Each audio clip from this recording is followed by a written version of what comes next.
हरी लाल की, राधा रमण लाल की, तुलसा मैया की, शालिग्राम भगवान की।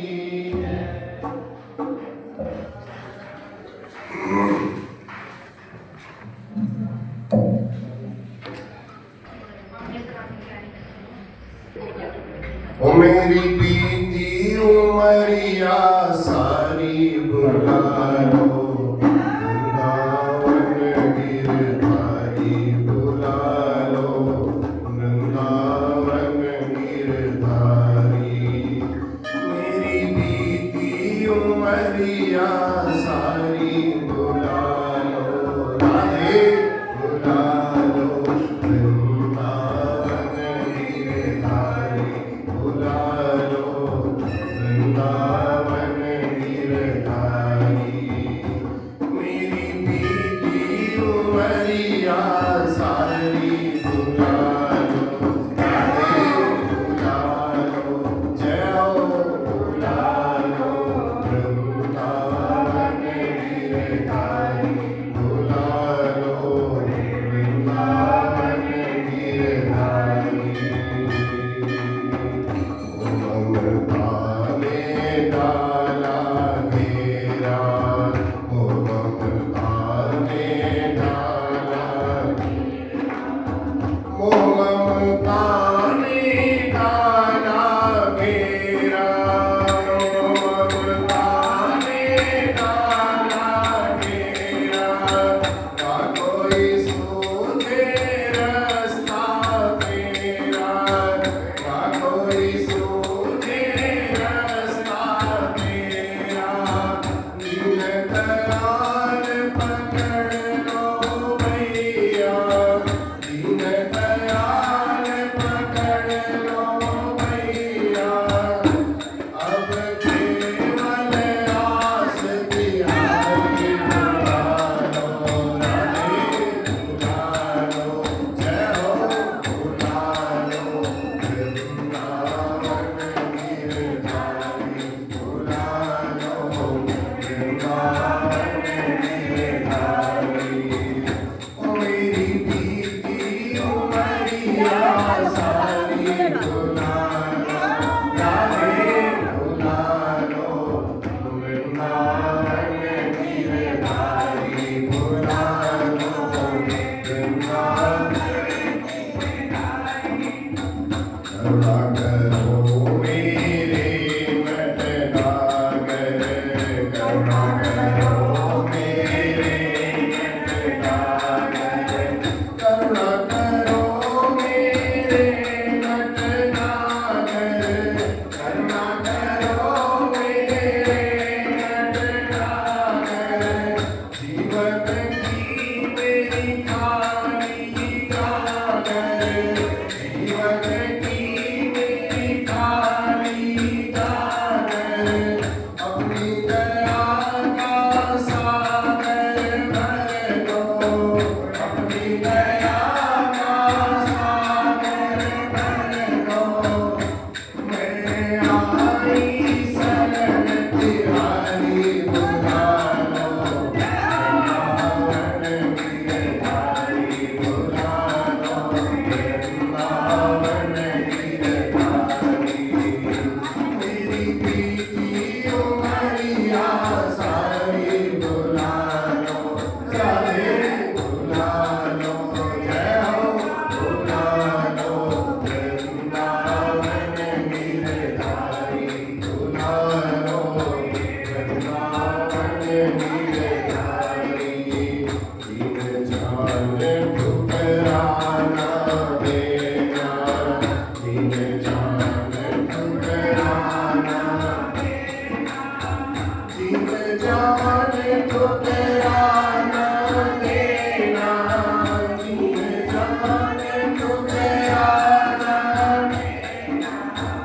अपनी चरण कमल रज देना, अपनी चरण कमल रज देना। युगों युगों से खोज रही हो, युगों युगों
भगवान ने कहा बोलो जय माता प्रेम से बोलो श्रद्धा से बोलो हिम्मत से बोलो।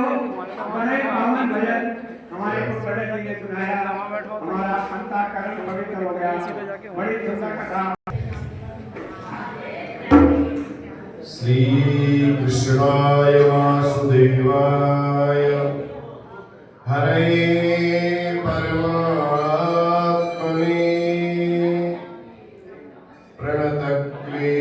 क्लेशनाशाय श्री गोविंदाय नमो यं प्रव्रजन्तमनुपेतमपेतकृत्यं द्वैपायनो विरहकातरया जुहावः पुत्रेति तन्मयतया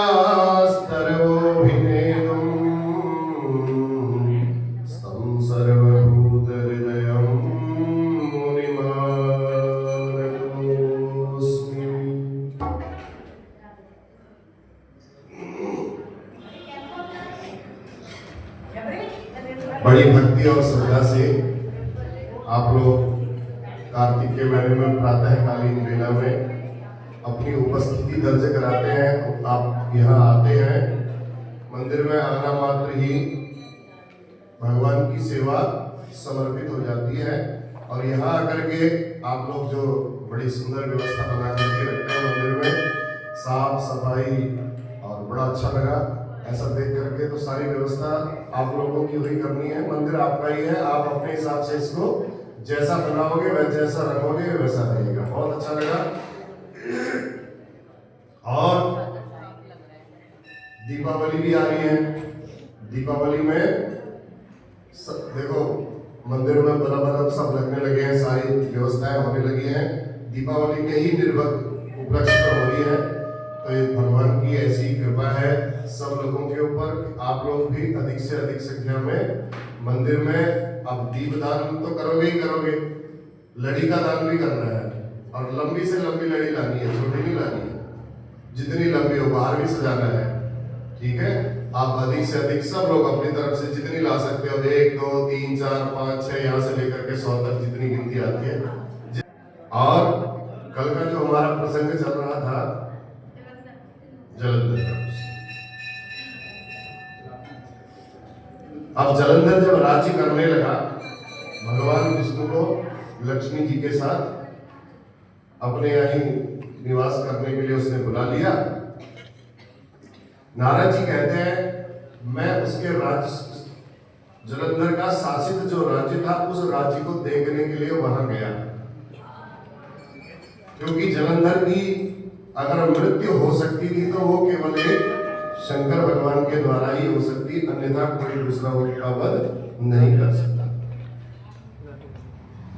जैसे ही नारद जी वहां पहुंचे, अरे आइए आइए आइए महाराज, आइए आइए, आपने इतना कष्ट क्यों किया, आप मुझे बताते, मुझे आदेश करते, मैं तो राजा हूं, मैं किसी को भी आपको बुलाने के लिए भेज देता, आपको मैं सोने के सिंहासन पर बैठा करके लाता। महाराज आपने इतना कष्ट क्यों किया, आप जैसे संत जहां पधारे वहां तो बड़ी भगवान की कृपा होती है, और आपका दर्शन मात्र ही बहुत बड़ा पुण्यदायक होता है, आपने मुझे आदेश नहीं किया। नारद जी कहने लगे, मैं जब जलंधर में बैठाया, स्वागत किया, तो नारद जी कहते देख भैया, इतना तेरा अच्छा राज्य देख करके मेरे मन में एक बात आई, इसलिए आज मैं यहाँ आ गया हूं। तेरा राज्य इतना सुंदर, तू इतना सुंदर, और मैं गया था कैलाश पर्वत पर, भगवान भोलेनाथ बैठे थे वहां दिगंबर वेश में, बिल्कुल कुछ नहीं, भस्म लगा रखी थी सब शरीर में, और कोई कपड़े नहीं, और सरकों की माला पहने हुए ऐसे दिगंबर वेश में बैठ करके, और पार्वती जी इतनी सुंदर। मुझे तो ऐसा लगा कि पार्वती जी इतनी सुंदर होने के बावजूद भगवान शिव जी के लायक नहीं है, ये तो आपके अनुरूप थी, और आपका इतना सुंदर शासन और पार्वती जी वहां, ये तो बात मुझे कुछ अच्छी नहीं लगी। कई प्रकार से बढ़ाई की दैत्यराज जलंधर की, जलंधर हो गया कामातुर। अब जलंधर जैसे ही कामातुर हुआ तो उसने अपने एक दूत को बुलाया। दूत को बुला करके कहा, तुम मेरा संदेश लेकर के कैलाश पर्वत पर भगवान शंकर के पास जाओ। राहु को बुलाया, वो दूत बना करके राहु से कहा, तुम जाओ मेरा संदेश लेकर के और ये भगवान शिव को ही सुना करके आना कैलाश पर्वत पर। अब राहु गया कैलाश पर्वत पर। जैसे ही राहु का वहां पदार्पण हुआ, नंदी ने उसको वहीं पर रोक दिया। नंदी ने बोला, कहां जा रहे हो भैया? यहाँ ऐसे बिना किसी आज्ञा के नहीं जाते, पहले आपको मुझसे आज्ञा लेनी पड़ेगी, परमिशन लेनी पड़ेगी, तब आप आगे जाएंगे।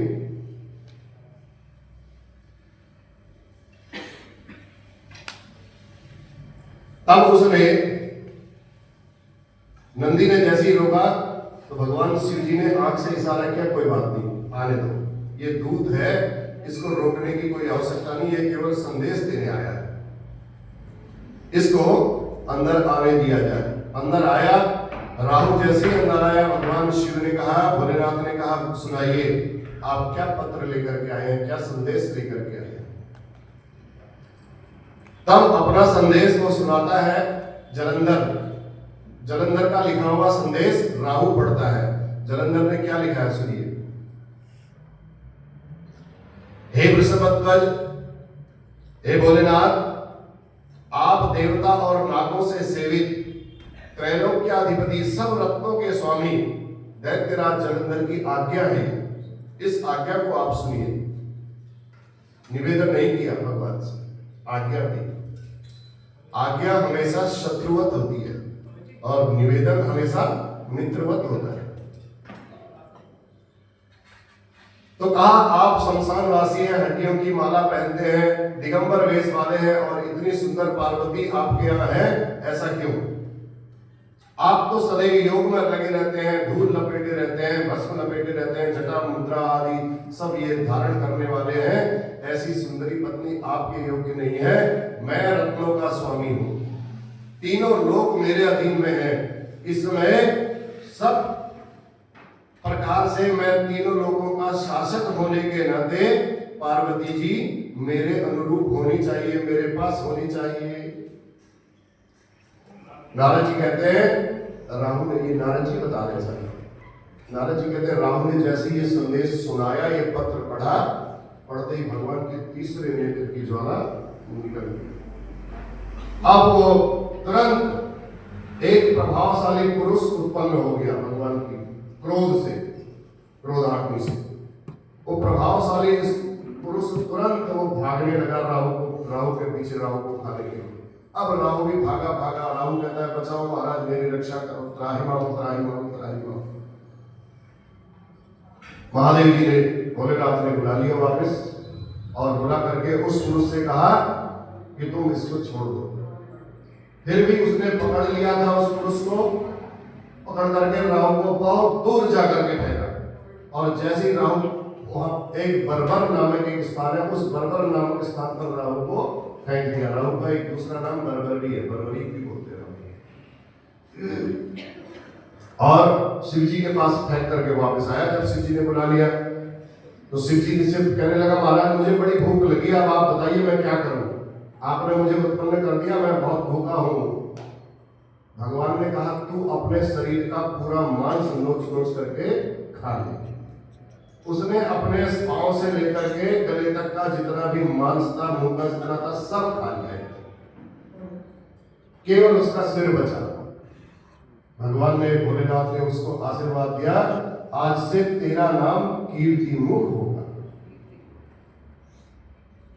अब पहले देखो, हमें भी इस बात का पता नहीं था, जो घर के बाहर लगाए रहते हैं राक्षस जैसा जो दिखता है, वो सब अपने मांस को खा चुका है, केवल सीधी सीधी उसका बचा था। उसको ही कीर्तिमुख बोला जाता है। भगवान ने कहा, आज के बाद जो तेरा दर्शन पहले कर करके अंदर आएगा, उसी को मैं प्राप्त होऊंगा, उसी को सारे पुण्य प्राप्त होंगे। कीर्तिमुख को आशीर्वाद दिया भगवान ने, और तुम मेरे द्वारपाल बने रहोगे हमेशा, इसलिए द्वारपाल के रूप में कीर्तिमुख को लगाया जाता है। जो लोग तुम्हारा पूजन करेंगे वो मुझे अत्यंत प्रिय होंगे। नारद जी कहते हैं कीर्तिमुख शिव जी के द्वार पर स्थित रहते हैं और इसलिए शिव पूजन करते समय कीर्तिमुख का भी स्मरण करना चाहिए। अब कीर्तिमुख से छुटकारा पा करके राहु, जैसे मैंने आपको बताया, बर्बर नामक स्थान पर जाकर के गिरा और राहु को ऐसा लगा कि मेरा कोई दूसरा जन्म हो गया। बड़ी कृपा हुई भगवान की, महादेव की, जो मेरे को छोड़ दिया भोलेनाथ ने, नहीं तो मैं तो मर गया होता। उन सब बातों को सुनकर के जैसे ही राहु जलंधर के पास पहुंचा, जलंधर को बड़ा क्रोध आया सारी बात सुन करके। अब जलंधर तुरंत अपनी सेना को संजो करके, सेना को साथ लेकर के भगवान शिव से युद्ध करने के लिए चला। अब युद्ध करने के लिए चला तो जैसे ही जाने लगा तो अपशकुन होने लगे। अपशकुन होना भी पराजय का ही प्रतीक है। तुरंत उसके गुरु शुक्राचार्य आ गए। शुक्राचार्य क्या है? आंख से काले हैं, एक आंख वाले, और तुरंत राहु उनके सामने में आ गया, अंगहीन राहु। तो और आगे जा रहा था, उसका जलंधर का मुकुट एकदम ऐसे पांव में कोई ठोकर लगी, मुकुट जाकर के नीचे गिर गया। तो ऐसे अपशकुन हुए, लेकिन राहु ने, जलंधर ने किसी की बात को नहीं माना। उसने बोला मुझे युद्ध करना है। जिस प्रकार वर्षा ऋतु में आकाश बादलों से ढक जाता है, उसी प्रकार राक्षसों से, सारा विमानों से सारा आकाश ढक गया। इतने सब अपनी सेना को लेकर के गया। उधर इंद्रादि देवताओं को जब ये युद्ध यात्रा का समाचार मिला तो सब लोग शंकर भगवान के पास पहुंचे। जाकर के भगवान से कहने लगे, हे प्रभु, आप हमारे इस संकट को समझ नहीं पा रहे हैं, आप कृपा करें हमारे ऊपर, आप ही हमारी रक्षा कर सकते हैं, आप ही जलंधर का नाश कर सकते हैं, और कोई दूसरा जलंधर का नाश नहीं कर सकता। मौसम बदल गया है, अभी नहा भी गर्म पानी से रहेंगे, भी कर रहा बोलवा के बिहारी लाल की। अब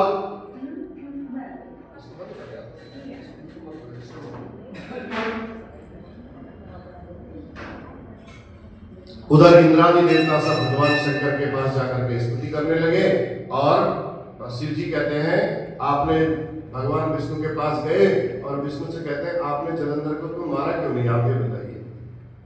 तब भगवान कहते हैं, विष्णु भगवान कहते हैं, देखो, उसको वरदान प्राप्त है ब्रह्मा जी से कि शंकर जी के अलावा कोई तेरा वध नहीं करेगा, इसलिए मेरी क्या हिम्मत है।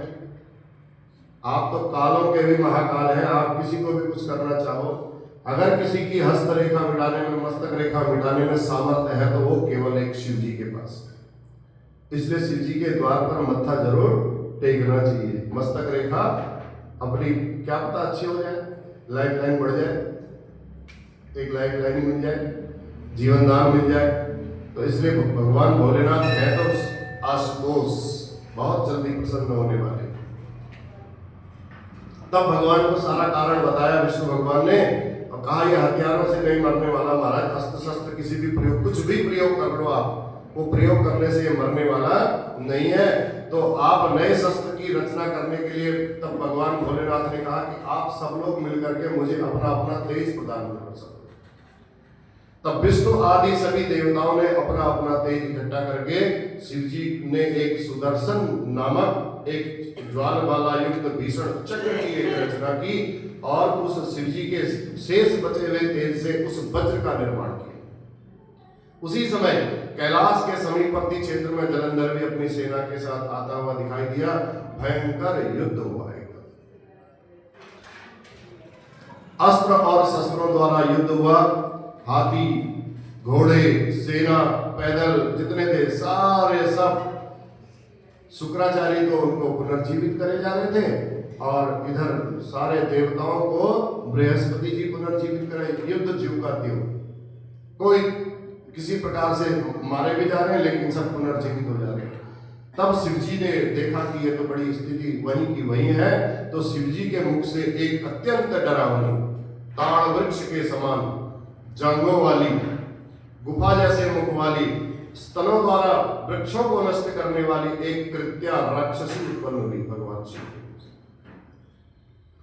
तो वह युद्ध में जैसे ही पहुंची वो राक्षसी, सब दैत्यों को हा करके खींचने लगी, अपनी तरफ से सांस खींची तो सारे राक्षस जितने थे सब उनके पेट में जाने लगे। अब सब शिवगण तो बड़े प्रसन्न हो गए, लेकिन जलंधर के जितने सब गण थे, जितने युद्ध करने के लिए सैनिक आए थे, सब भयभीत हो गए। अब बृहस्पति जी ने आदेश दिया, उस राक्षसी को कहा तुम शुक्राचार्य को यहां से उठा करके ले जाओ, क्योंकि यही है जो दैत्यों को पुनर्जीवित कर रहे हैं। तो सोम निशुंभ काल में भी सब वहां सेनापति पहुंचे बलवान, और तुरंत उस कृत्या ने शुक्राचार्य को पकड़ा, छिपाया और अपना भाग लिया वहां से। शिव जी के गण घायल, इधर युद्ध होते रहा दोबारा से। कुछ गणेश जी भी आ गए, कार्तिकेय जी भी आ गए, कई प्रकार से युद्ध हुआ, लेकिन जलंधर वास्तव में बहुत बलवान था, बहुत शक्तिशाली था। कई प्रकार से एक दूसरे को मारा, गणेश जी पर भी प्रहार हुआ, गणेश जी भी घायल हो गए। कार्तिकेय जी आए, कार्तिकेय जी से युद्ध हुआ, कार्तिकेय जी घायल हो गए। ऐसा देख करके सब लोग बड़े भयभीत हो गए, देवता लोग कि इसको कैसे मारा जाए। सब चिल्लाते हुए, सब दैत्यों ने युद्ध क्षेत्र में भीषण रुद्र देवता को उपस्थित देखा। वहां भगवान शंकर को जब देखा, भगवान को क्रोध आया ऐसा देख करके कि सब देवताओं को ये मारे जा रहे हैं। एकदम क्रोध आया, अपना विशाल भयंकर रूप भगवान ने जब वहां पर विकराल रूप धारण किया, भगवान के उस स्वरूप को देख करके सारे देवता बड़े डर के मारे वहां से भाग गए। युद्ध क्षेत्रों से दैत्यों को भागता हुआ देख करके अब जलंधर को लगा कि अब क्या किया जाए, तो उसने एक साथ 1000 बाणों से वर्षा की। शिवजी की ओर जैसे ही गया, निशुंभ शुंभ काल ने भी आदि राक्षसों के साथ भी मिल करके तो सब लोग शिवजी की तरफ दौड़े। और ऐसा देख करके जलंधर बड़ा प्रसन्न हुआ कि सब के सब राक्षस, सब के सब मेरे राक्षस, मेरे साथी सब शिवजी की तरफ दौड़ रहे हैं। तो शिवजी ने हुंकार मात्र से उन सब राक्षसों को दूर कर दिया, भगा दिया। तब शिवजी ने भी अपने 7 बाणों से जलंधर पर प्रहार किया, और उसके भी जितने हाथी घोड़े थे, सेना थी, सब पृथ्वी पर गिर गए। जलंधर कहता है, क्रोध में भर करके गर्जना करते हुए कहता है, शिवजी को ललकारता है, कहता है अब आप केवल मेरे साथ आइए और हम और आप मल्ल युद्ध करेंगे। तब पता चलेगा कि आपकी बाहु में कितना बल है और मेरी बाहु में कितना बल है। फिर भी कुछ नहीं हुआ। युद्ध करते करते करते जलंधर के भगवान ने सब घोड़ा, उसकी ध्वजा, उसका रथ, उसके जितने सारथी, वो सब के सब काट करके नष्ट कर दिए। तब जलंधर गदा लेकर के फिर पुनः शिवजी की ओर बढ़ा। अपने बाणों द्वारा शिवजी ने उसकी गदा के भी 2 टुकड़े कर दिए।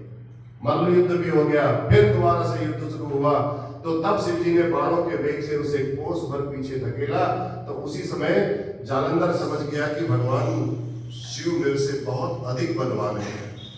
जब एक धक्का मारने से मेरे को इतने आगे फेंक सकते हैं, तो ऐसे उसने अपनी एक राक्षस तो थे, माया भी होते थे राक्षस, तो अपनी गंधर्वी माया की रचना की, और उस रचना में सब अप्सराएं उपस्थित हो गई और नाचना गाना प्रारंभ हो गया।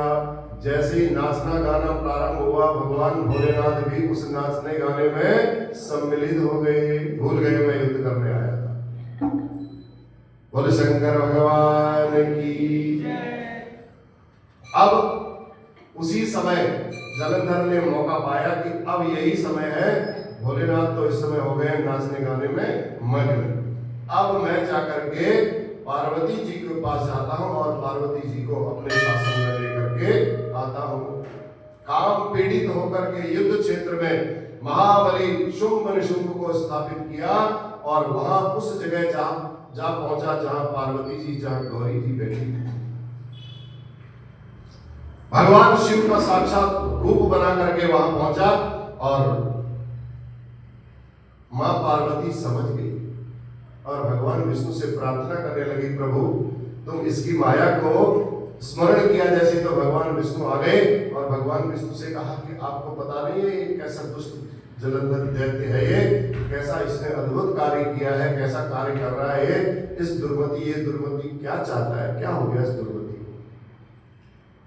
तब भगवान कहते हैं जलंधर ने जो मार्ग दिखाया है हम उसका अनुकरण करेंगे, अन्यथा वह पातिव्रत्य धर्म से सुरक्षित रहेगा तो उसका वध होना संभव नहीं है, उसके पातिव्रत्य धर्म को नष्ट करना ही पड़ेगा।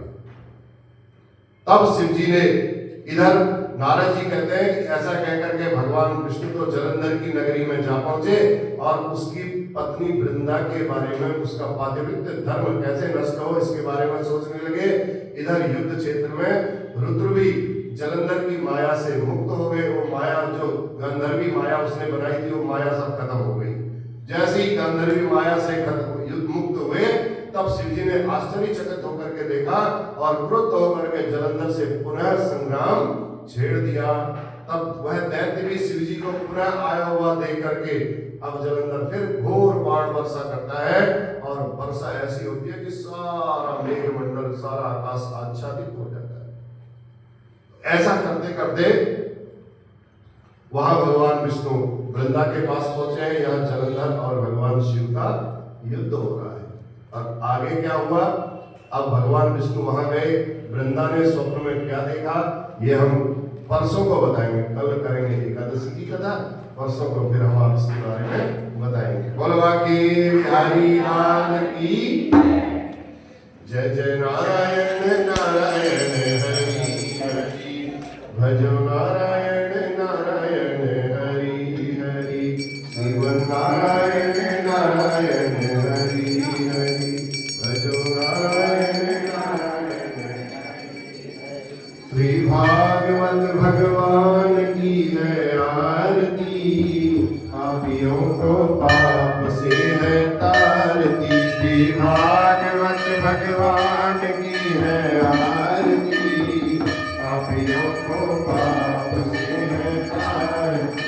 ये पवन ग्रंथ मोती बंदे पंचमुए निराला, नवज्योति जगाने वाला, हरि नाम यही हरि नाम यही हरि नाम यही हरि नाम यही जग मंगल आरती, पापियों को पाप से है तारती। श्री भागवत भगवान की है आरती, पापियों को पाप से है तारती।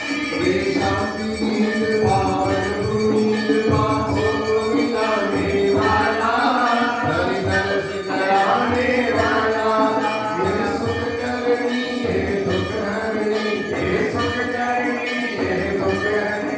श्री मधुसूदन की आरती, पापियों को पाप से है तारती। श्री भागवत भगवान की है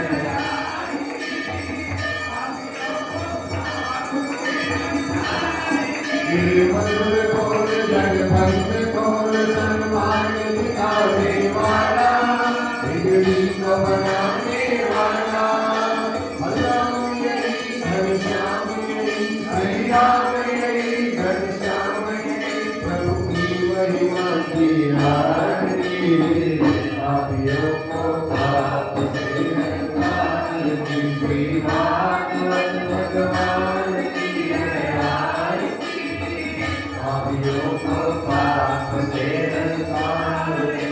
कर्पूर गौरम धर्मावतारम संसार सारम भुजगेन्द्राम सदा वसंतं हृदयारविन्दे भवं भवानी सहितं नमामि। त्वमेव माता सहिता त्वमेव, त्वमेव बन्धुश्च त्वमेव, त्वमेव विद्या वरदं त्वमेव, त्वमेव सर्वं मम देव देवी। बोल गणपति भगवान की, उमा महेश्वर भगवान की, अर्धनारीश्वर भगवान की, जगत जननी जगदम्बे माता की, लक्ष्मी नारायण भगवान की, राजा रामचंद्र महाराज की, बाके बिहारी लाल की, पवन सुत हनुमान की, सत्य सनातन धर्म की, धर्म की अधर्म का प्राणियों में विश्व का, गौ माता की, गंगा मैया की, भारत माता की, नमः पार्वती पतये, हर हर हर महादेव।